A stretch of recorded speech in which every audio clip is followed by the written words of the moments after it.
بسم اللہ الرحمن الرحیم الحمد للہ وحدہ والصلاة والسلام علی من لا نبی بعدہ اما بعد۔ اسراج صاحب صوبہ سندھ سے پوچھتے ہیں کہ کوئی شخص صدقے کا جانور جو ذبح کرتا ہے تو کیا اس صدقے کے گوشت سے اپنی فیملی اور بال بچوں کو کھلا سکتا ہے؟ جواب یہ ہے، اگر تو وہ کوئی واجب صدقہ ہے جیسے نذر ہے، کفارہ ہے، کوئی فدیہ ہے یا دم جس کو کہا جاتا ہے حج اور عمرہ وغیرہ میں، تو پھر خود اسے اور اس کے بچوں کو جو ان کے زیر کفالت ہے انہیں وہ گوشت نہیں کھانا چاہیے۔ ہاں البتہ قریبی رشتہ داروں میں کوئی غریب، نادار یا مستحق شخص ہو تو اسے ضرور دے دے، اس میں دگنا اجر ملے گا، صدقے کا بھی اور صلہ رحمی کا بھی۔ اور اگر وہ صدقہ نفلی صدقہ یعنی عام صدقہ خیرات ہے تو اس میں سے اگر وہ خود یا اور اس کے بچے بھی کچھ کھا لے تو اس میں حرج نہیں ہے، کیونکہ یہ نفلی صدقہ ہے۔ وہ صدقہ کرنے کی یا نہ کرنے کی اس انسان کو آزادی حاصل ہے، لہذا جب نفلی صدقہ کرنے کا ہی کسی کو پابند نہیں کیا جا سکتا تو کرنے کی صورت میں پورے جانور کو صدقہ میں دینے کی پابندی بطریق اولا نہیں ہے۔ لہذا عام نفلی صدقہ کے جانور کا گوشت وہ خود بھی کھا سکتا ہے، خواہ وہ مالدار ہی کیوں نہ ہو۔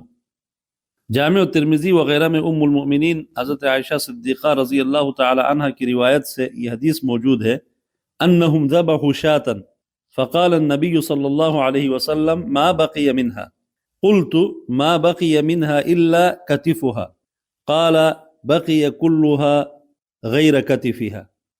ام المؤمنین فرماتی ہے کہ انہوں نے ایک بکری ذبح کیا تھا تو رسول اللہ صلی اللہ علیہ وسلم نے فرمایا کیا بکری کے گوشت سے کچھ بچا ہوا ہے؟ حضرت عائشہ نے فرمایا ایک دستی کے علاوہ باقی سب ختم ہوا ہے، کچھ بھی نہیں بچا ہے۔ تو رسول اللہ صلی اللہ علیہ وسلم نے فرمایا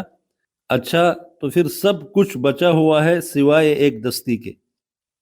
اس حدیث پاک سے دو باتیں سمجھ میں آتی ہے۔ پہلی بات، ایک تو انسان راہ خدا میں کچھ خرچ کرتا ہے یا صدقہ دیتا ہے تو ظاہراً وہ مال اس کے ہاتھ سے نکل جاتا ہے، لیکن چونکہ وہ اللہ کے ہاں مقبول ہو کر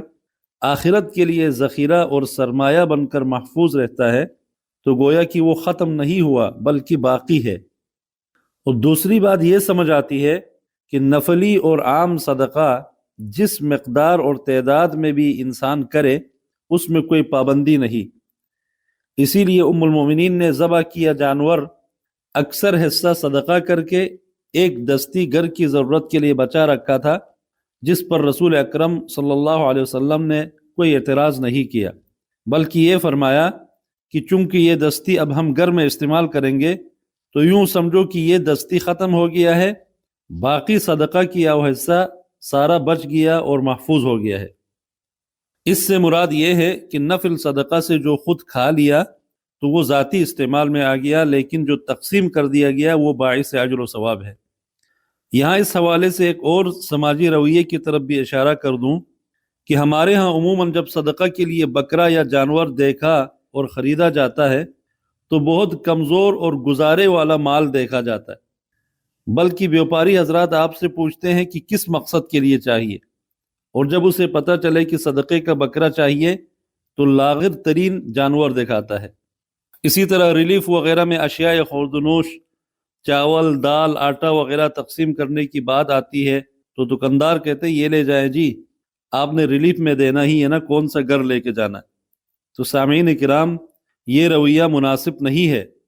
اللہ کے راستے میں صدقہ خیرات وہ چیز دے دے جو آپ کو خود اپنے لیے پسند ہے۔ قرآن مجید میں اللہ رب العزت نے ارشاد فرمایا لن تنالوا البر حتى تنفقوا مما تحبون، اپنی پسندیدہ چیز جب تک راہ خدا میں خرچ نہیں کرو گے تم ہرگز نیکی کے مقام پر فائز نہیں ہو سکتے۔ لہذا صدقہ خیرات اور راہ خدا میں خرچ کرتے ہوئے اس بات کو بھی مد نظر رکھا جائے۔ ان صاحب نے ایک اور سوال بھی پوچھا ہے کہ میرے بچے نے اپنی چاچی کا دودھ پیا ہوا ہے، اب قرآن و سنت کی روشنی میں بتائیں کہ رضاعت کی وجہ سے دونوں طرف کے بچوں کا رشتہ کیسے کیا جائے۔ اس کا جواب یہ ہے کہ جب کوئی خاتون کسی بچے کو دودھ پلاتی ہے تو وہ بچہ اس خاتون کا بیٹا بن جاتا ہے، جسے شریعت اسلامیہ کی زبان اور اصطلاح میں اور فقہا کے عرف میں رضاعی بیٹا کہا جاتا ہے۔ اب اس دودھ پینے پلانے کے تعلق کی وجہ سے جن خواتین سے اس بچے کا رشتہ حرام ہوتا ہے، قرآن نے ان کے بارے میں فرمایا وَأُمَّهَاتُكُمُ اللَّاتِي أَرْضَعْنَكُمْ وَأَخَوَاتُكُمْ مِنَ الرَّضَاعَةِ، یعنی محرم خواتین میں تمہاری رضاعی مائیں اور بہنیں شامل ہیں۔ صحیح مسلم کے اندر ام المؤمنین حضرت عائشہ صدیقہ کائنات رضی اللہ تعالی عنہا سے یہ حدیث مروی ہے کہ رسول اللہ صلی اللہ علیہ وسلم نے فرمایا فَإِنَّهُ يَحْرُمُ مِنَ الرَّضَاعَةِ مَا يَحْرُمُ مِنَ النَّسَبِ، یعنی رضاعت سے کسی بچے نے کسی خاتون کا دودھ پی لیا تو اس رضاعت سے وہ تمام رشتے حرام ہوتے ہیں جو نسب کے تعلق کی وجہ سے ہوتے ہیں۔ یہ اس بات کی دلیل ہے کہ نکاح کے سلسلے میں رضاعت کی حرمت نسب کی حرمت ہی کی طرح ہے، کہ جس طرح انسان کے لیے اپنی حقیقی ماں، بہن، بیٹی، دادی، نانی، خالہ، پھوپھی، بتیجی، بانجی، پوتی، نواسی وغیرہ محرم رشتے ہیں، اسی طرح یہ رشتے رضاعت سے بھی محرم بنتے ہیں، رضاعت کا معاملہ بھی اسی طرح ہے۔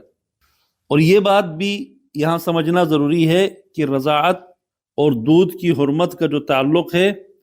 وہ صرف اسی بچے تک محدود ہے جس نے کسی خاتون کا دودھ پیا ہو۔ اس بچے کے لیے اس رضاعی ماں کے تعلق سے وہ سارے رشتے حرام ہیں جو نسب سے حرام ہے۔ البتہ اس بچے کے اگر اور بھائی ہے جن کا اس خاتون سے رضاعت کا کوئی تعلق نہیں ہے تو ان باقی بھائیوں کے لیے